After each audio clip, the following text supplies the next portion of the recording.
This is an issue. It's related to the border, and Ian was touching on this yesterday. And we have heard about the crisis on the border, right? That is being reported on by the media.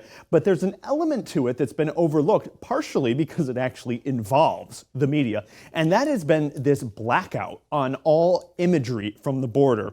And in fact, they're even saying that there's an unofficial gag order among border officials. They're not allowed to talk to the media about what's going on inside. And it's understandable because some of these facilities are at something like 1,500% capacity, with 10% of the people inside testing positive for COVID. So it's just become a petri dish for infection. And its kids, they're just all crammed together. So it's really unsettling imagery coming out of these buildings. And what we're relying on is leaks from people working inside these buildings and giving the photos to groups like Axios or Project Veritas, and they're incredibly disturbing. You see people crammed together in these tinfoil blankets, huddled together in masses, and knowing very well that they are probably infecting each other with COVID-19. There's also been reports of sexual assaults inside these facilities. Biden, during his press conference last week, committed to media transparency.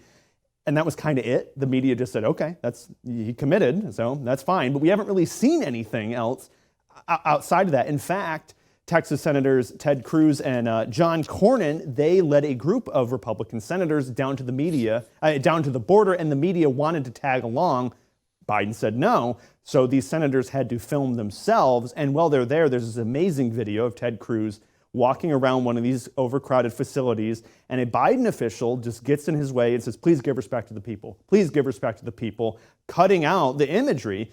And Cruz says, I am giving respect to the people because I care about this topic. They're not being treated fairly. I'm trying to give them respect by raising the issue. And I was also heard that the senators who did take pictures, not just filming, were threatened that they need to delete the images before that they can leave, which they didn't. They just put them out on the internet. But I do encourage people to look at them. We'll be sharing some of them today in our evening news. Wow, that is, we've gone from the most transparent president in the history of the nation to this, controlling the news, telling the news what to do and what they can and can't do, and trying to control the imagery that is coming out of that.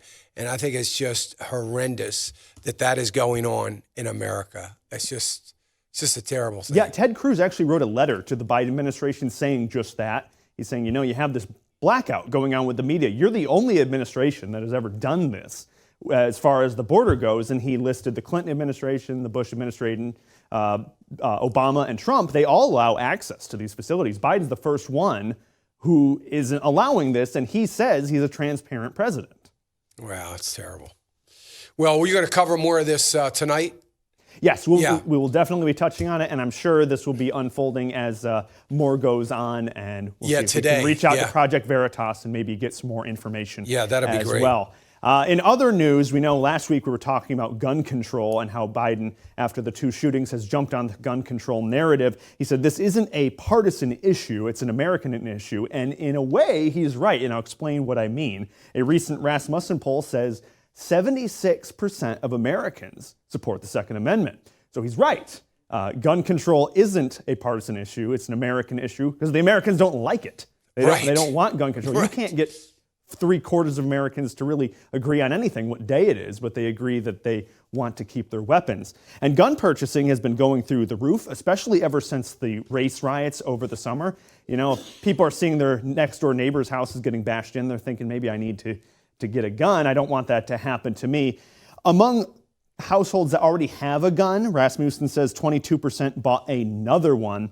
But then from the National Shooting Sports Foundation, 21 million background checks were conducted in 2020. That's up by 60%. Holy mackerel. And 8.4 million people bought their first gun. That's 40% of the purchases were first-time gun buyers. So this is a big issue. So you're having people that are, they're not in the Second Amendment culture, like the people that have 20 guns. They're just people that they care about their liberty and they care about their self-defense, and they're going out to get a weapon. I've been seeing this online from even liberal commentators saying, after these riots over the summer, I got myself a gun.